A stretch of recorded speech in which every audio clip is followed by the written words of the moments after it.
Day 5 of the World Grand Prix, Dublin, the quarterfinals. Could Hollywood produce another Oscar and a berth in the semis? Or would the Diamond flex his muscles and say, Nathan Aspinall trying to pump himself up in tough against Chizzy and his brand new Harrow's Arrows. The King was bringing it, so much in fact, it had MVG pulling up his socks. And who do you like here? Double Dutch or double duzza? Can you say tension? Today on High Roller Radio. Yes, and then there were 8 at the World Grand Prix, the Elite 8. There have been upsets, so this World Grand Prix will definitely produce, tweeted at DartsWeb1, 3 unseeded semifinalists, 1 unseeded finalist, and a first-time major semi-finalist. Dublin sure is shock central. Sure is. On Wednesday night, Snakebite was taken down by Gerwen Wattimena despite some big shots of his own. 3-1 the final there. The Dutchman had to wipe away tears of joy. That was a major scalp. Dublin is also double in, double out central. Unpopular opinion, tweeted Congrad Darts, but the double in format is shit.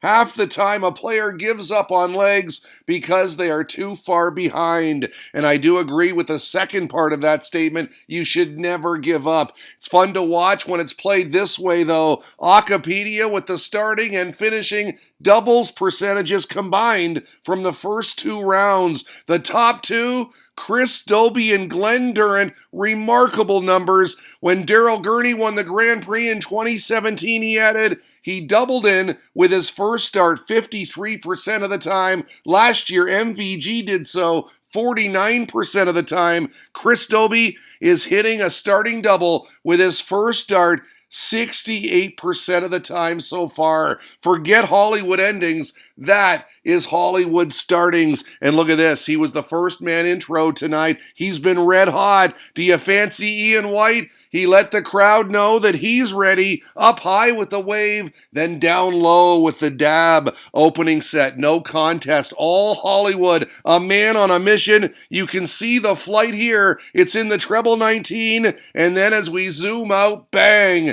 the 25 and the bull as well. The 1-3-2. He won the first set with 3 on the spin.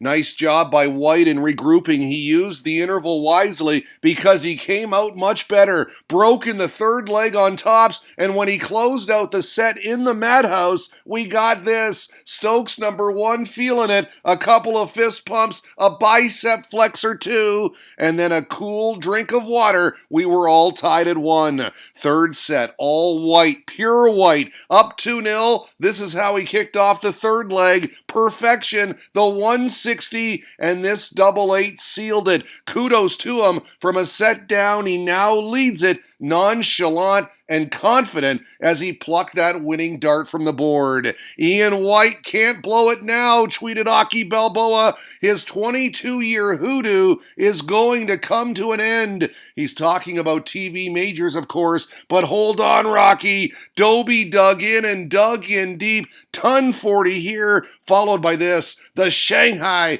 beautiful 120 checkout for 2-1, just to hold, but next leg the break. Treble 16, double 16, the tail end of a 100 finish. Fifth and final set, wow. After a break in the first leg, Dobie carried on, silky smooth and flowing. He pinned the 1-5-6 for 2-0, and then incredible. Talk about Hollywood endings. He had 5-ton-plus checkouts, fitting then that he closed it out this way. 100, treble, double, easy peasy. White was sitting on tops. He averaged 105 in that fifth set. What a player. I was down and out at one point, he said. Just shows you, never give up. I'm delighted. Who would have thought Dobie would have beat Ian White, tweeted David Rice. It's the double start that is screwing up all the top seeds. Hashtag shit happens. And yes, I do agree, David. The diamond will be gutted.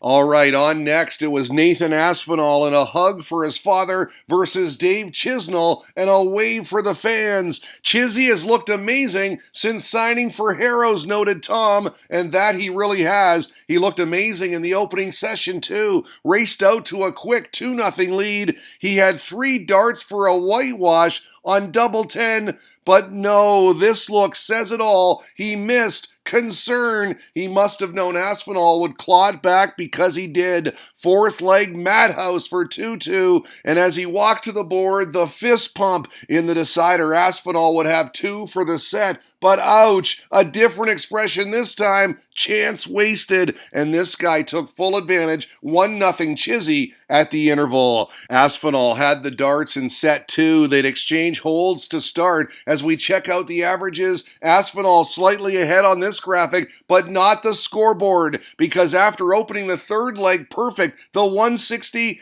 Chisnall followed with the 61 finish. Good for a break, and he just stared at it. Really enjoyed that one. And how about this look? Chizzy means busy with a 2-0 advantage. He just kept holding his throw too, kept collecting game winners. Double 10 here for 2-1 4th set. Aspinall would level, and this guy would say cheers to that. Only at the darts. You gotta love it. In the decider, Chizzy on 55. He couldn't find it. He missed 2 for the match, and the Asp, well, he walked up there and prolonged it on double 10. Relieved but excited, he was back in it. 2-1 now. They'd exchange breaks to start the 4th set. It was heating up. The problem for Aspinall, the outer ring. He squandered more chances. 3 here at double 16, and Chisnall would hold for 2-1, and then he'd break on double 16 again as it seals the deal. Chizzy 3, Aspinall 1. As Nathan pays his respects, I imagine the caption here would read, "You better win this now, Dave.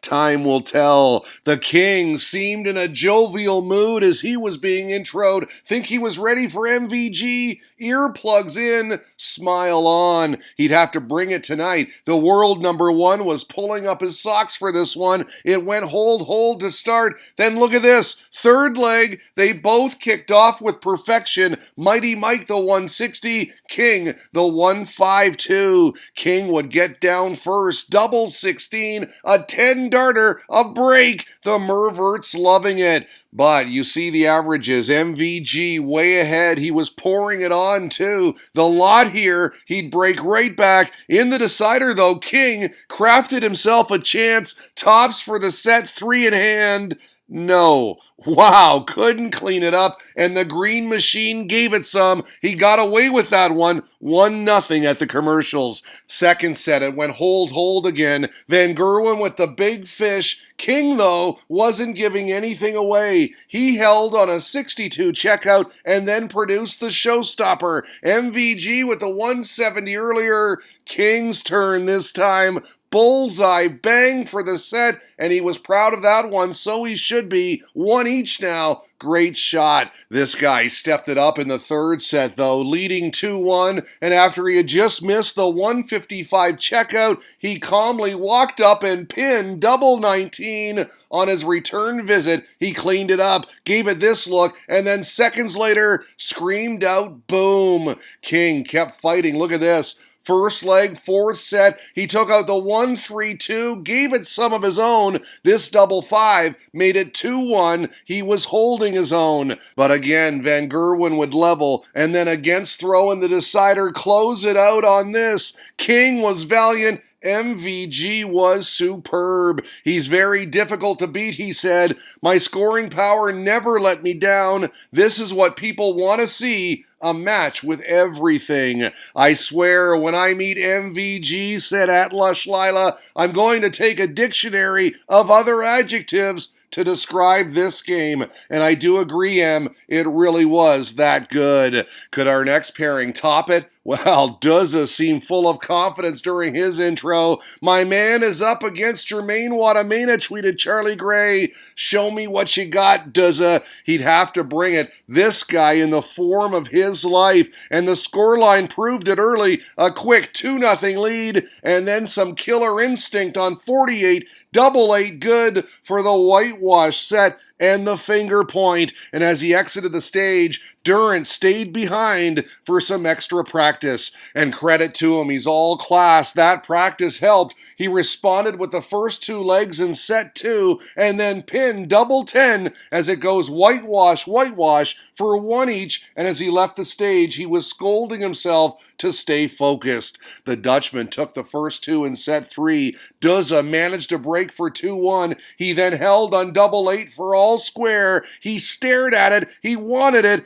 And despite this reaction in the decider, after missing 3 for the set, he'd get another chance and make no mistake. From 2-0 down, Duzza takes set 3 with 3 on the spin, now leading 2-1. The machine gun needing set 4 when a rat-a-tat-tat on the 107 checkout. Wow, big moment. Duzza had 3 darts for that third set. We got the growl. He'd hold for 2 sets apiece. Close one. He was fired up on the prowl with the growl. Duzza, meantime, backstage, biting his darts, the nervous tension mounting. Fifth and final set. Wattimena took the first leg, Duzza the second this way, the 116, nerves, what nerves? Look at this, he fired in a 137 to leave double 16, and yes, good for the break and the big exhale. And how about it? He'd serve it out this way, magnificently, on 92 for handshakes.